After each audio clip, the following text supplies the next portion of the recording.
Okay, welcome back. This is part two of the video and work we're doing for today on Thursday. I trust you had a very interesting chat with each other about the first part of the Cold War.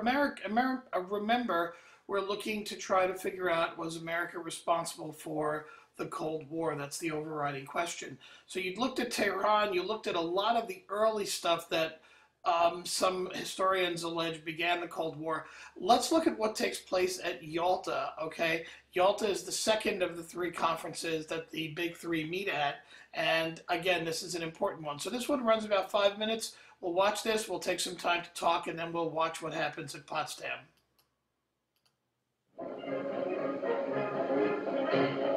Then, with Poland under Soviet occupation, Churchill and Stalin got down to power broking in Moscow. One night, Churchill scribbled down a formula for carving up Europe. Romania, Soviet influence 90%. Greece, 90% British and American. Yugoslavia and Hungary, 50-50. Bulgaria, 75% Russian. Stalin ticked his agreement. Churchill wondered if the note should be destroyed. Stalin told him, "No, you keep it." Yalta in the Crimea. Churchill wanted the next Big Three meeting to be held in the West, but Stalin insisted on a Soviet meeting place. Stalin wanted to please them. And I will tell you, I only saw how hard people worked with everything devastated around, bringing crystal glass, bringing white napkins and tablecloths and furniture. Even when Mr. Winston Churchill said once, sort of, "Oh, I wish I had a lemon with my gin and tonic." The next day they found a lemon tree.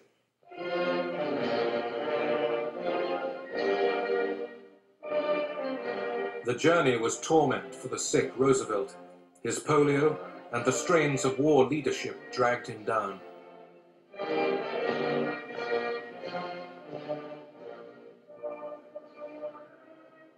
In the former Tsar's palace, the leaders faced a heavy agenda.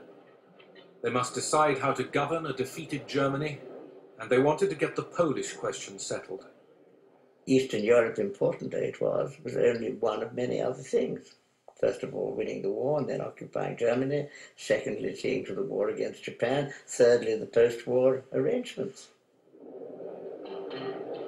Stalin knew that the war was won. After all, the Russians were only 40 miles from Berlin at that time. They were on the point of capturing Budapest. They'd swept through parts of Eastern Europe, not the whole lot yet. He was a very shrewd negotiator. He doesn't look you in the eye. He's just sort of smoking. He was a chain smoker.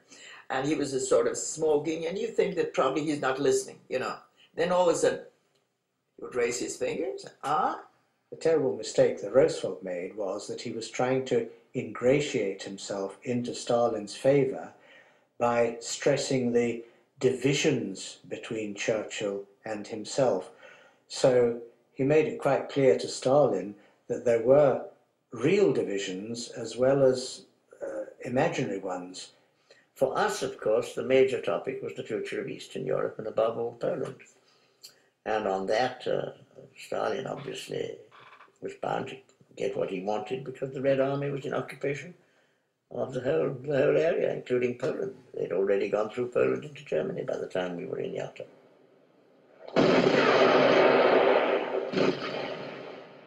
By now, the Balkans and most of Poland were in Soviet hands.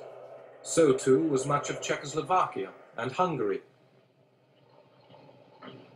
Battlefield facts that diplomacy could not alter.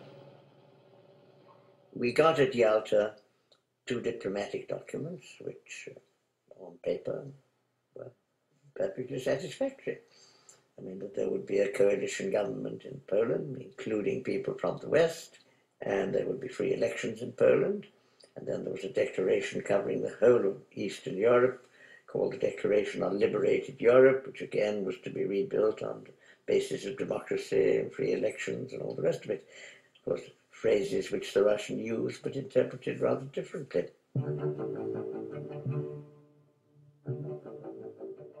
Stalin promised that the Polish elections would be free and fair. Tired of arguing, the others took him at his word. Germany would be governed jointly by the victorious Allies, and Stalin secretly pledged to join the war against Japan. Churchill was confident. We have all bound ourselves to work together to make sure that there is increasing happiness and prosperity for the broad masses of the people in every land, no longer subject to the hard strains of war. There is the prospect which has now opened before us. Okay, I hope that you took some notes here, because there's a lot of important stuff that happens at Yalta, and the Allies do get some sort of official declarations about what's going to happen. So when the Allies leave Yalta, there is one perception of what's going to happen. Now we're going to take a look at what happens at Potsdam. Potsdam's about a 2.5-minute clip.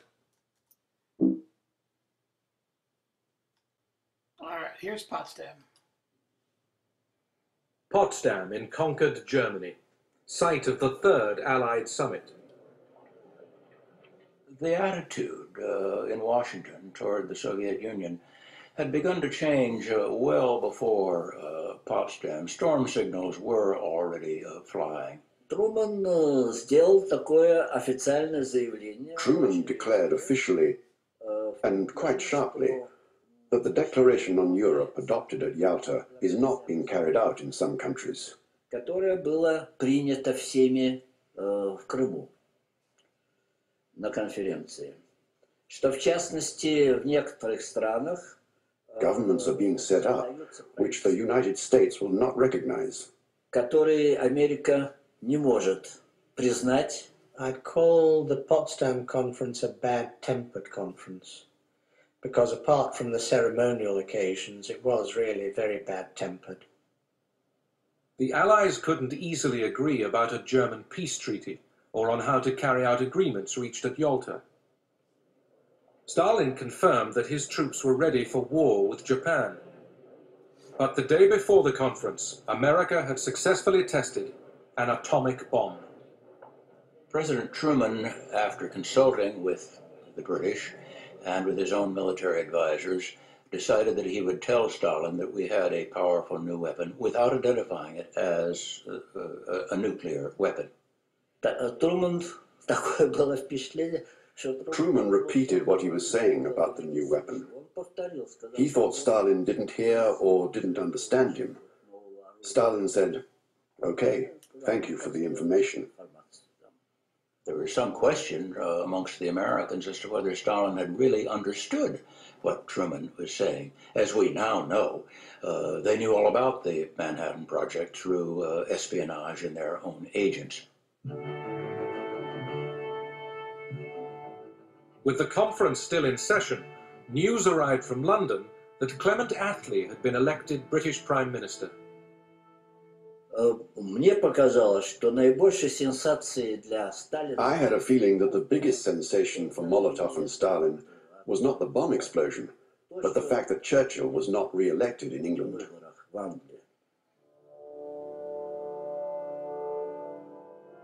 Another photo call. The world must see that the Allies were still united. On August the 2nd, the conference ended and the statesmen went home. Okay, so that's a quick thing on Potsdam. Some things to think about before we move on to the next piece. Why was the attitude beginning to change? As George ELSEY said, the attitude's changing in Washington. Why? What's going on? What causes it to change? Why is Truman saying the U.S. is not going to recognize some of the governments being set up in Eastern Europe?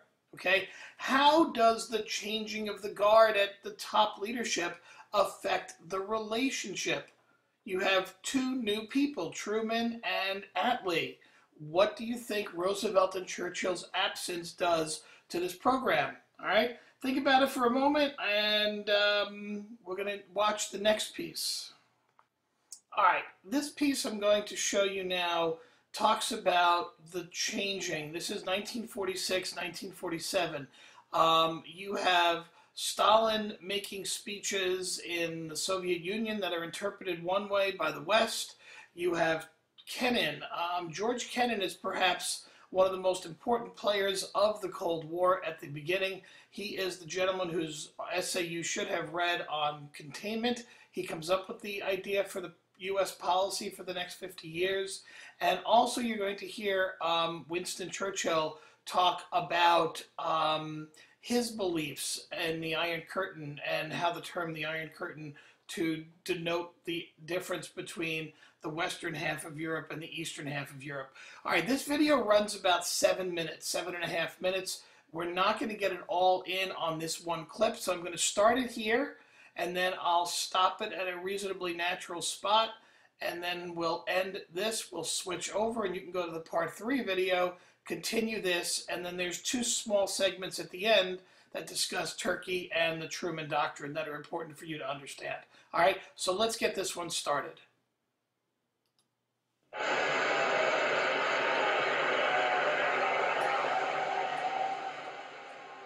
To mark the Soviet elections, Stalin made a grand appearance.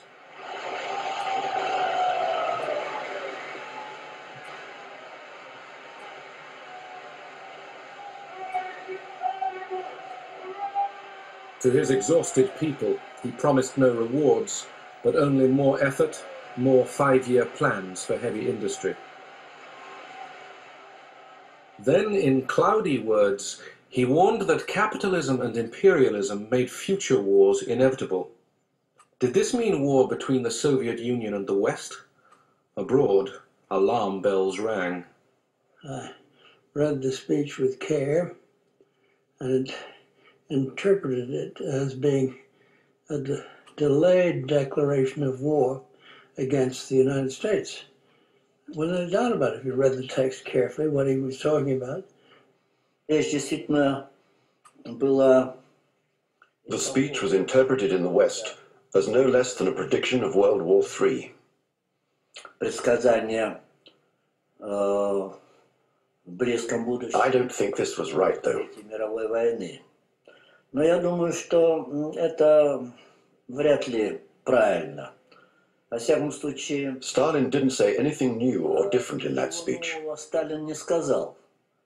He said what he had always believed, that with imperialism and capitalism, war was inevitable. С империализмом, с капитализмом неизбежно. What the Russians were thinking in terms of was that, and I think Stalin thought in these terms, was that communism was one day going to rule, be the dominant ideology in the world, and all countries gradually were going to become communist. And in the meantime, you didn't, in Stalin's idea, start dangerous wars which you might lose, but if you had a good chance of pushing the cause along, you always pushed it along. Stalin had relaxed his dictatorship during the war, but now he was tightening it once more. The Soviet Union's obvious suspicion of the West disturbed Washington. An American diplomat in Moscow, George Kennan, was asked what he thought was going on. When they finally sent me a telegram expressing their astonishment and concern because the Russians were dragging their feet about joining the International Bank, I thought, well, for goodness sake, I can't answer that in one question. They're going to have to give me space. And I sat down and tried to give a picture of this government as it emerged from the war. All right, I'm going to stop it here because I'm almost out of time for this part. And we'll pick it up right from this spot again on part 3. Okay, so please switch over to part 3.